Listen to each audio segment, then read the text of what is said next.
Olá, bom dia.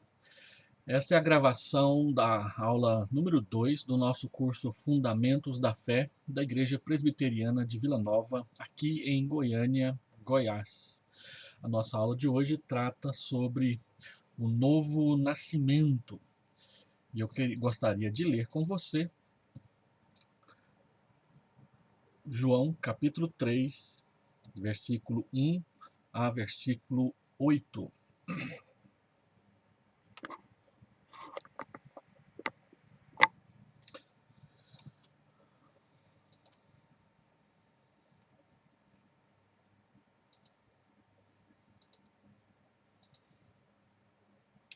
palavra do Senhor diz assim: Havia entre os fariseus um homem chamado Nicodemos, um dos principais dos judeus. Este de noite foi ter com Jesus e lhe disse: Rabi, sabemos que és mestre vindo da parte de Deus, porque ninguém pode fazer estes sinais que tu fazes se Deus não estiver com ele.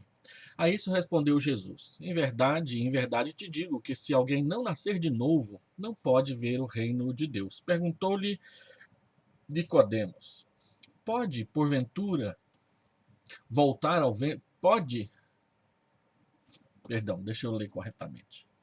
Perguntou-lhe Nicodemos: Como pode um homem nascer sendo velho?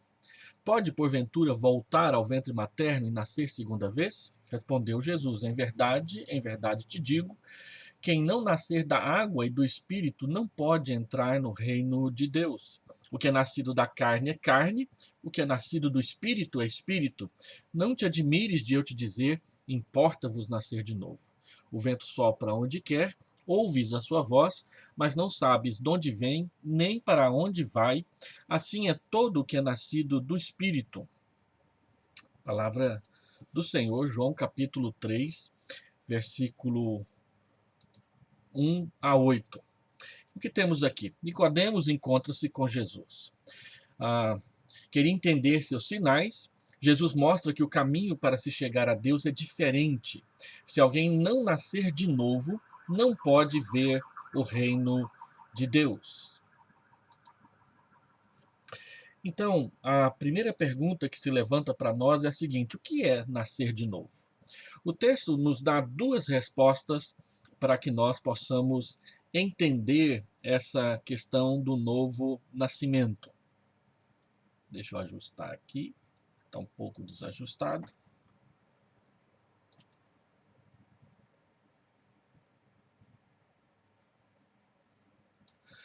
Então, o texto nos dá duas respostas a respeito da pergunta: o que é nascer de novo?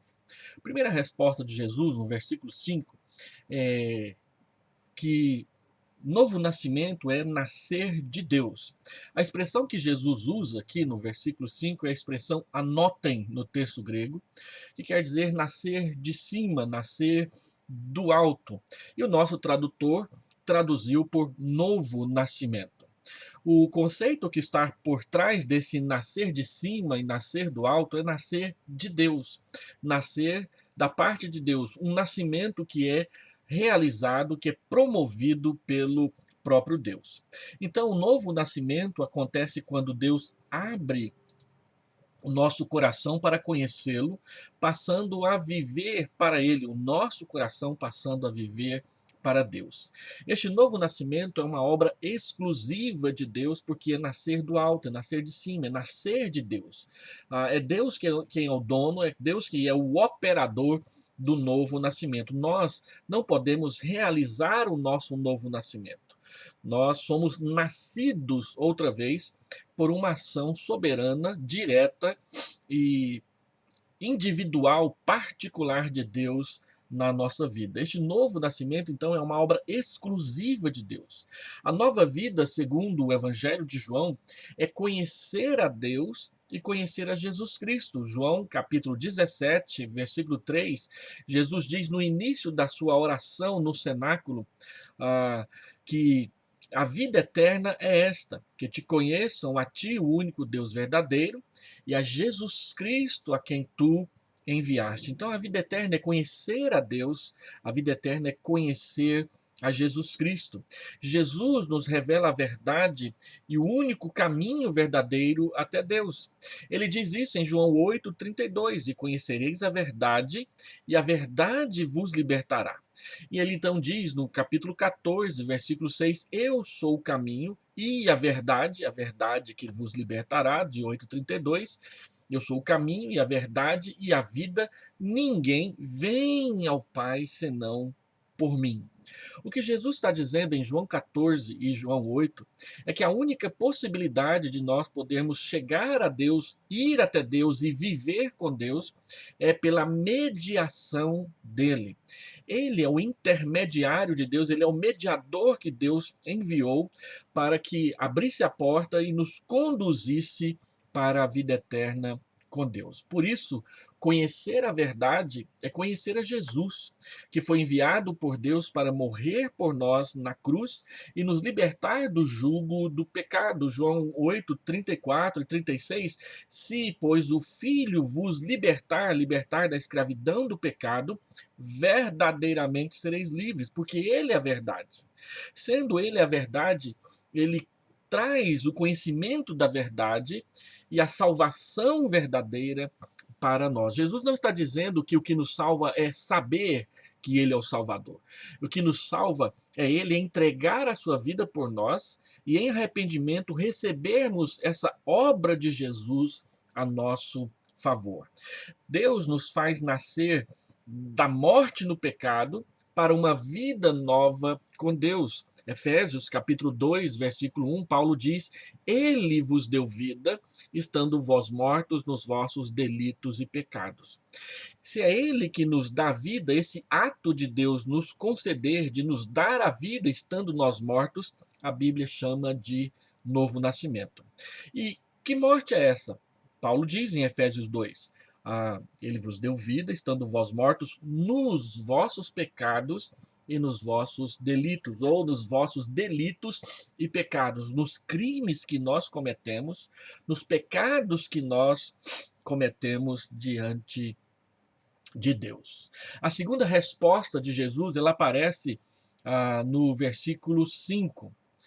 A outra é no versículo 3 e essa no versículo 5. Que se alguém não nascer da água e do Espírito, não verá o reino de Deus. O novo nascimento, ele é espiritual. É uma obra do Espírito na nossa vida. Nicodemos perguntou: mas um homem velho pode entrar no ventre materno e nascer de novo? Jesus disse, ou nascer segunda vez? Jesus disse: não é disso que eu estou falando, é nascer de cima, é nascer de Deus, é nascer do Espírito, é nascer da água. E a referência à água aqui é uma referência ao batismo, não que o batismo produz e provoca o novo nascimento, mas o batismo é uma forma visível de nós testemunharmos a experiência sensível e interna na nossa alma de que agora nós pertencemos a Deus, e a Bíblia chama isso de novo nascimento. E então, se o novo nascimento é espiritual, não tem nada a ver com o conceito de reencarnação. A reencarnação, que é essa ideia de que morremos e então nascemos de novo nesta mesma vida. A Bíblia não fala de reencarnação.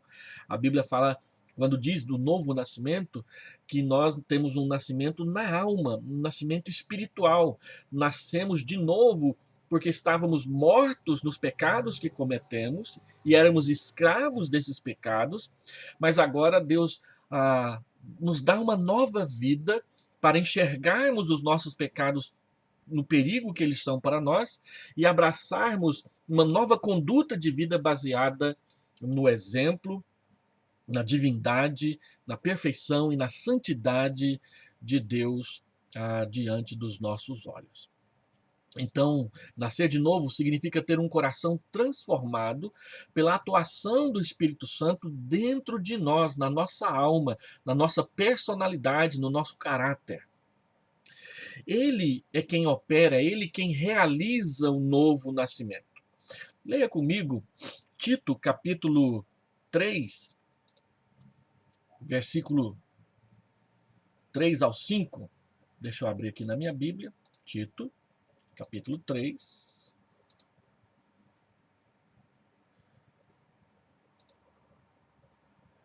3, capítulo 5, capítulo 3, versículo 5 ao versículo 8. Observa então a leitura. Verso 5. Quando, porém, se manifestou a benignidade de Deus a benignidade de Deus, nosso Salvador, e o seu amor para com todos, verso 5, não por obras de justiças praticadas por nós, mas segundo a sua misericórdia, ele nos salvou mediante o lavar regenerador e renovador do Espírito Santo. Espírito Santo que ele derramou sobre nós ricamente por meio de Jesus Cristo, nosso Salvador, com qual objetivo, com qual finalidade? Verso 7. A fim de que, justificados por graça, perdoados por graça, nos tornemos seus herdeiros segundo a esperança da vida eterna. Fiel é esta palavra, e quero que no tocante a essas coisas faças afirmação confiadamente para que os que têm crido em Deus sejam solícitos na prática das boas obras. Essas coisas são excelentes e proveitosas aos homens. Paulo está dizendo que as boas obras não salvam, mas elas espelham, elas mostram a ação dessa salvação nas nossas vidas. Então, nascer da água, como eu já disse, é uma alusão ao simbolismo do batismo. O batismo com água, ele não salva, mas ele faz parte da salvação, conforme está escrito em Mateus 28, 19 e Marcos 16, 16. Aquele que crê e for batizado será salvo. Aquele que crê e, por consequência da sua crença, e for batizado, esse será salvo. A ênfase não cai no batismo como algo que realiza a salvação, mas a ênfase recai no crer em Cristo e o batismo como expressão pública daquilo que já aconteceu na nossa alma, que é o novo nascimento. Receber o batismo com água deve ser consequência da decisão de receber a Cristo pela fé. Ser batizado com água, mas não receber a Cristo, não tem salvação. O batismo por si só, por ser realizado, ele não salva. O que salva é Jesus e receber a Jesus pela fé nas nossas vidas. De modo, então, que essa é a resposta à primeira pergunta. O que é nascer de novo? É nascer de Deus, é nascer da ação do Espírito Santo na nossa vida. A segunda pergunta, então, quando acontece o novo nascimento? João capítulo 1, versículo 12, diz que o novo nascimento acontece quando eu, você, nós recebemos a Jesus Cristo como nosso, como meu, como seu Salvador pessoal. Mas a todos quantos o receberam, deu-lhes o poder de serem feitos filhos de Deus, a saber, os que creem ou aos que creem no seu nome. Esse versículo é muito importante, é um versículo que você precisa saber de cor se você quer se tornar um cristão e testemunhar Jesus para as pessoas. Primeiro, ele diz que todas as pessoas que o receberam, sem exceção, todos aqueles que receberam Jesus, estes receberam o poder de serem feitos filhos de Deus. A palavra traduzida por poder aqui, a palavra exousia, ela quer dizer autoridade, ou, muito bem traduzido pelo nosso tradutor, direito. Aquele que recebe a Jesus, recebe embutido nesse pacote o direito de ser feito filho de Deus. Pastor, mas eu não sou filho de Deus? Há um sentido em que todos nós somos filhos de Deus, que é o sentido em que nós somos criados, todos criados por Deus, como obra da sua criação.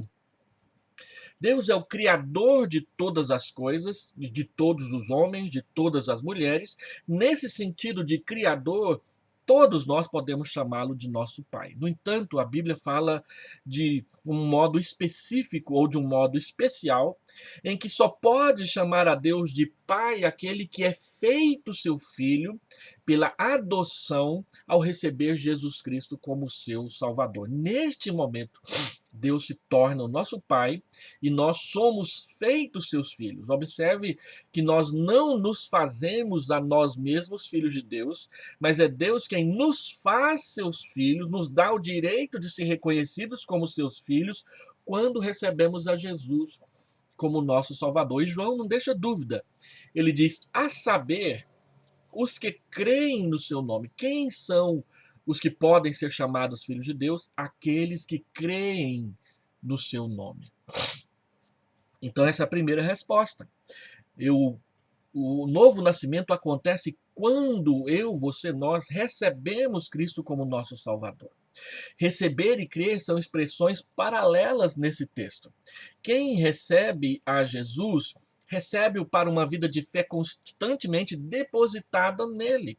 Observe, então, o tempo do verbo no versículo 12 de João 1, que é o presente, aqueles que creem no seu nome. Aqueles que o receberam no passado, no momento em que ouviram da pregação e se arrependeram dos seus pecados, e que agora, no presente, declaram e perseveram na crença de que Jesus é o seu Salvador. Então, receber a Cristo significa depositar fé em Jesus.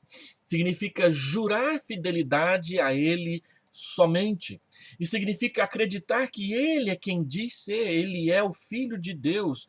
E aqui envolve você crer numa obra sobrenatural da revelação, que é crer que o homem Jesus de Nazaré, que viveu na Palestina, ali perto dos anos 0 até o ano 30, com algumas variações, aquele homem era Deus encarnado vivendo entre nós. Se você não crê na divindade de Jesus, você não se tornou um cristão, porque Jesus não é apenas um filósofo, um professor, um mestre que ensina coisas bacanas, coisas boas e que nós devemos segui-lo.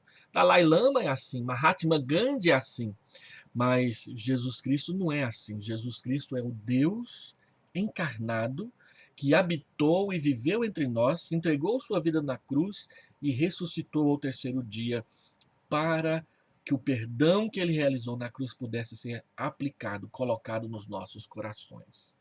Estes que o receberam, diz o verso 13 de João 1, nasceram de Deus e foram feitos seus filhos, versículo 12. Segunda resposta está em Romanos capítulo 10, versículo 9 e versículo 10, que é a razão de ser dessa classe Fundamentos da Fé. Quando é que eu sou salvo? Quando é que eu experimento o novo nascimento? Quando você, quando nós confessamos publicamente diante de outras pessoas a Jesus como o Senhor, crendo na sua ressurreição. Esse texto é muito importante, então eu quero colocá-lo aqui visualmente para você ler comigo. Romanos, capítulo 10, versículo 9 e versículo 10. Observe o que está aqui no texto. Se com a tua boca confessares Jesus como Senhor, e em teu coração creres que Deus o ressuscitou dentre os mortos, serás salvo. Por quê?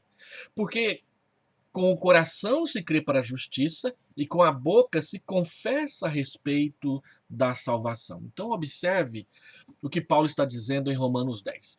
Se com a sua boca você confessar a Jesus como Senhor, ou seja, você dizer publicamente que Jesus governa a sua vida, e no seu coração você crer que Deus o ressuscitou dentre os mortos, será salvo. Como que eu sou salvo? Quando que eu sou salvo? Quando eu confesso que Jesus é o Senhor e quando eu confesso que ele ressuscitou dentre os mortos. Observe o texto, ele está dizendo que você precisa professar publicamente a sua fé. Confessar é concordar com aquilo que Deus diz de si mesmo e também de nós. Deus é santo e nós somos pecadores. Ele salva. Nós estamos perdidos e carecemos da sua salvação. E declarar isso publicamente, verbalmente, se você fizer isso, você declarar essa verdade que Jesus Cristo é Senhor e que Ele governa, domina sobre você, então você é salvo. A confissão de fé deve ser verbal, você tem que confessar com a sua boca. Não existe cristianismo sem testemunhar de Jesus publicamente, sem testemunhar Jesus, falando claramente com a sua boca. Esta é a principal razão da perseguição que o cristianismo sempre sofreu e continuará sofrendo por parte daqueles que não conhecem e não amam Jesus. Porque nós proclamamos a crença e a fidelidade, a submissão e obediência ao Deus que se encarnou e ressuscitou, e que na sua morte condenou todo o pecado, e na sua ressurreição salvou aquele que deposita fé nele. Quem não depositar fé nele não estará, nem será salvo. Não adianta a televisão dizer que a pessoa era maravilhosa, que ela amava. Não adianta.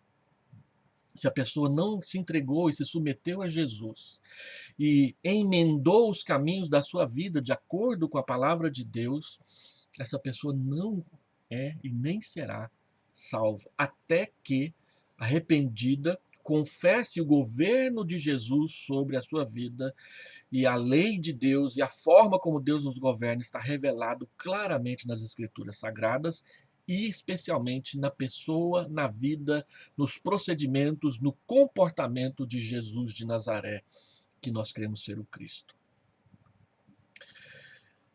Você precisa dizer isso com a sua boca para as pessoas. A fé na ressurreição, ela deve estar arraigada no coração, porque é com o coração que se crê para a vida eterna, como um fato, não como uma ilusão, uma utopia que é um sonho desejável, mas sim como obra de Deus. Por quê? Porque a boca confessa o que o coração crê. O que sai da boca vem do coração, Mateus 15, verso 18. Não podemos nos esquecer, porém, que uma confissão que não expressa a verdade do coração é hipocrisia não aceita por Deus. Deus sabe o que vem do nosso coração. Deus sabe quando mentimos. Deus sabe quando nós teatralizamos a nossa fé. Deus sabe quando nós representamos um papel ou quando nós confessamos o seu nome sinceramente, porque Deus conhece e sabe todas as coisas. Terceiro, quando então acontece o novo nascimento? Acontece no exato momento em que você, arrependido dos seus pecados, invocar o nome do Senhor, Romanos 10, 13. Todo aquele que invocar quer dizer chamar para perto, e você faz isso por meio da oração. Todo aquele que invocar o nome do Senhor será salvo. Na linguagem do Antigo Testamento, não será confundido. Entenderá claramente o que é a salvação e quais as suas implicações, e não simplesmente fará uma aposta ou fechará os olhos e pulará no escuro esperando que Deus o resgate. Crer em Jesus deve ser, se você quer ter uma fé genuína e verdadeira, uma decisão sóbria, sensata, lúcida, em que você raciocina e chega à conclusão de que Jesus de fato ensinou, falou e viveu a verdade diante dos homens. Quem invocar o nome do Senhor será salvo. Como eu disse, invocar é chamar para cima de si, pedir que Deus coloque o seu nome sobre o nosso. Isso implica em curvar a nossa vontade diante dele e diante da vontade dele em adoração, submissão e obediência. Mas principalmente entregar-se ao seu auxílio para a solução de nossos problemas e pecados que nos afastam da sua presença. O pecado que nos afasta dele e o pecado que atrapalha todas as nossas relações uns com os outros e principalmente com Deus. Quando resolvemos a nossa relação com Deus, todas as outras relações se tornam possíveis de serem resolvidas. Se nós nunca queremos resolver nossa situação com Deus, é sinal de que não queremos resolver situação nenhuma na nossa vida. A única coisa que nós queremos é conforto. E uma vida de pecado não dará conforto para as nossas almas. Só Jesus pode dar conforto para as nossas almas. Então, o novo nascimento é nascer de Deus e do Espírito. O novo nascimento acontece quando você se arrepende dos seus pecados e confessa Jesus publicamente como Senhor e como Senhor ressurreto. E em terceiro lugar, quais as implicações e consequências do novo nascimento? O texto do Novo Testamento nos aponta algumas que são as mais importantes para essa nossa aula. Primeiro, a primeira consequência do novo nascimento é a adoção de filho, Romanos 8,15 e 1 João capítulo 3, versículo 1. Olha como é grande o amor de Deus por nós, diz 1 João capítulo 3, ao ponto de sermos chamados filhos de Deus. Quem são aqueles que são chamados filhos de Deus? Aqueles que o receberam. João capítulo 1, versículo 12. A segunda consequência apontada pelas Escrituras é a segurança da salvação. João, capítulo 5, versículo 24, que também é um texto que no decorrer desse curso todos nós vamos decorar, ele é bem claro ao nos ensinar que quando eu recebo Jesus, eu recebo a vida eterna. Esse é outro daqueles textos que vale muito a pena nós abrirmos a nossa Bíblia para conferirmos. João, capítulo 5, versículo 24, eu te convido a ler comigo aí na sua Bíblia. Olha o que o texto diz: em verdade vos digo, quem ouve a minha palavra e crê naquele que me enviou, tem a vida eterna, não entra em juízo, mas passou da morte para a vida. Olha comigo o tempo dos verbos que são usados aqui. 5 verbos são usados aqui. Em verdade vos digo, quem ouve, o primeiro verbo, a minha palavra e crê, segundo verbo, naquele que me enviou, tem a vida eterna, terceiro verbo, e não entra em juízo, quarto verbo, mas passou o quinto verbo da morte para a vida. Observe que esses primeiros 4 verbos, todos eles estão no tempo presente, na voz ativa, aquele que ouve a minha palavra, aquele que crê naquele que me enviou. Esse que ouve e crê tem a vida eterna, e esse que ouve e crê, além de ter a vida eterna, não entra em juízo.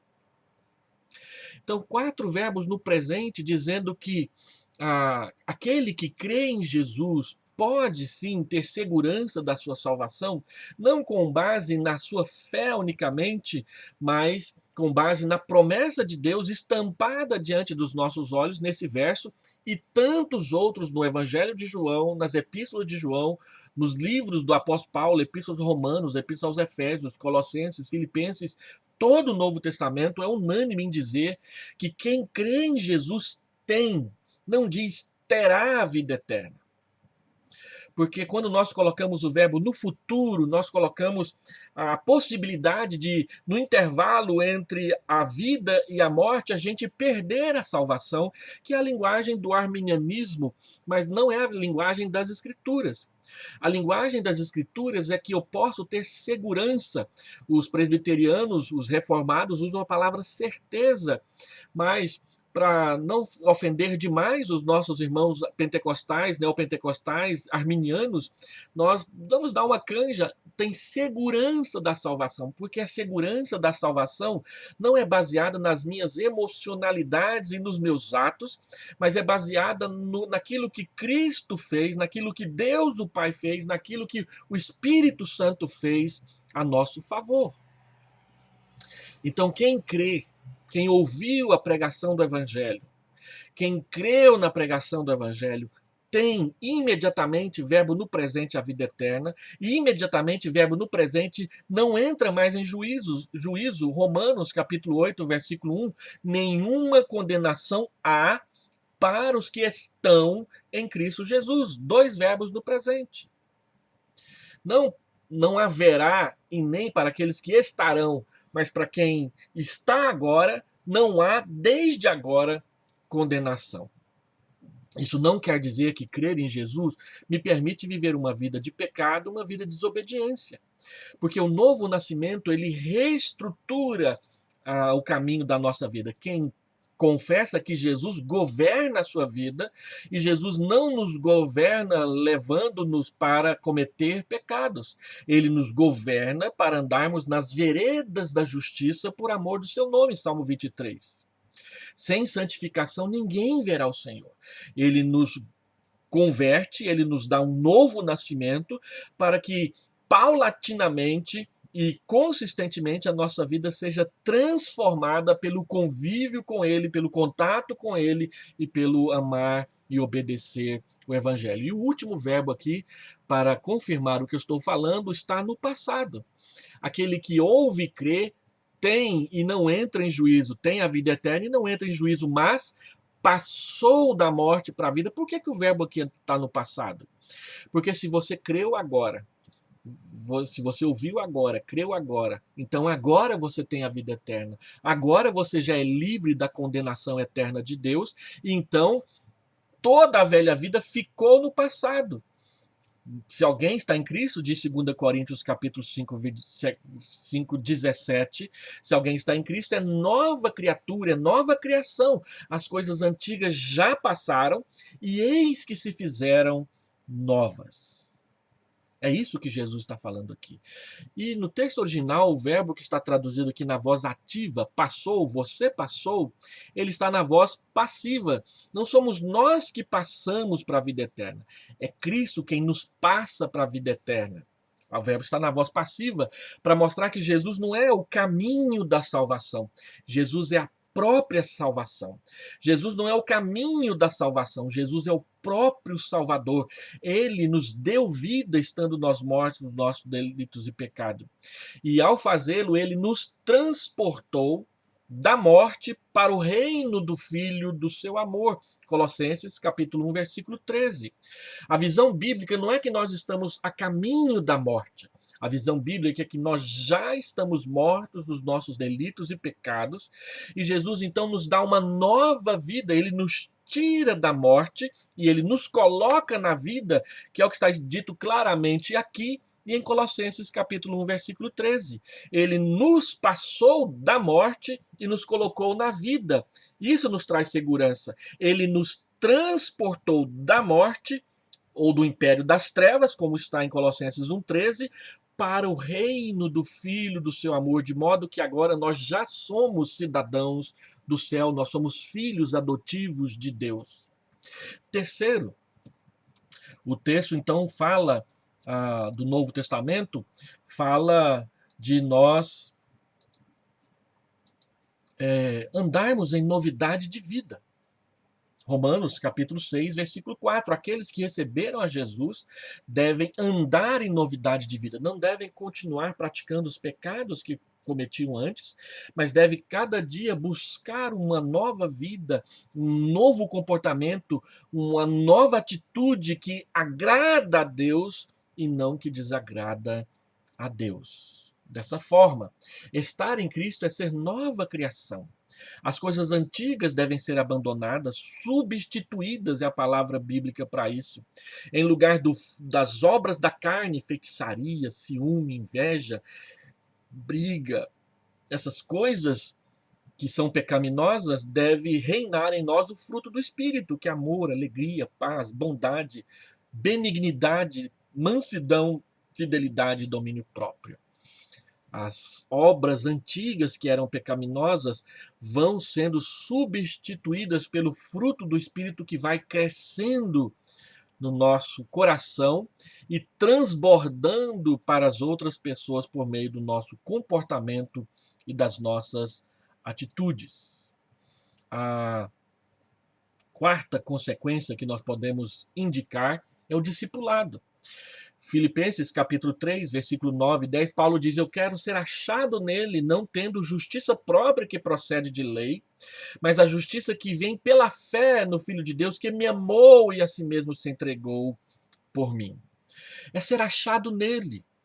É que cada dia sejamos encontrados praticando a verdade, andando na verdade, e não sejamos pegos praticando pecados escondidos aqui e ali, para que os outros não vejam, mas Deus vê. E eu falo isso colocando-me como o primeiro da fila, porque também sou pecador. Nós somos pecadores. E precisamos, nós carecemos que Deus derrame no nosso coração, faça frutificar na nossa alma o fruto do seu Espírito, para que ele tome conta de todas as áreas da nossa vida e vá substituindo tudo aquilo que nos afasta de Deus por aquilo que nos aproxima ainda mais do Senhor, a fim de sermos achados nele, encontrados nele, andando com ele, agradando a ele, fazendo o que ele manda, e tudo o que Deus manda a gente fazer não é pecado, mas é santidade em ação. E por último, crescer no conhecimento da graça, crescer no conhecimento e na graça do nosso Senhor Jesus Cristo, 2 Pedro, capítulo 3, versículo 18, e 1 Pedro, capítulo 3, versículo 15. Isso acontece quando santificamos a Cristo como Senhor em nossas vidas, nos nossos corações, na nossa mente, na nossa vontade, nas nossas emoções, preparando-nos para ter respostas àqueles que nos perguntarem sobre a nossa fé. Olha 1 Pedro, capítulo 3, versículo 15, que é um texto muito forte sobre o testemunho cristão e que nós não só devemos saber de cor, mas devemos praticar todos os dias da nossa vida. Antes, santificai a Cristo como Senhor, ou seja, como aquele que governa as nossas vidas, em vosso coração, estando sempre preparados para responder a todo aquele que vos pedir razão da esperança que há em vós, fazendo todavia, com mansidão e temor, com boa consciência, de modo que naquilo em que falam contra vós outros fiquem envergonhados os que difamam o vosso bom procedimento em Cristo. Esteja preparado, conheça as Escrituras, toma a decisão de ler a Bíblia inteira. Não somente algumas partes, nós vamos falar sobre isso na aula sobre as Escrituras Sagradas.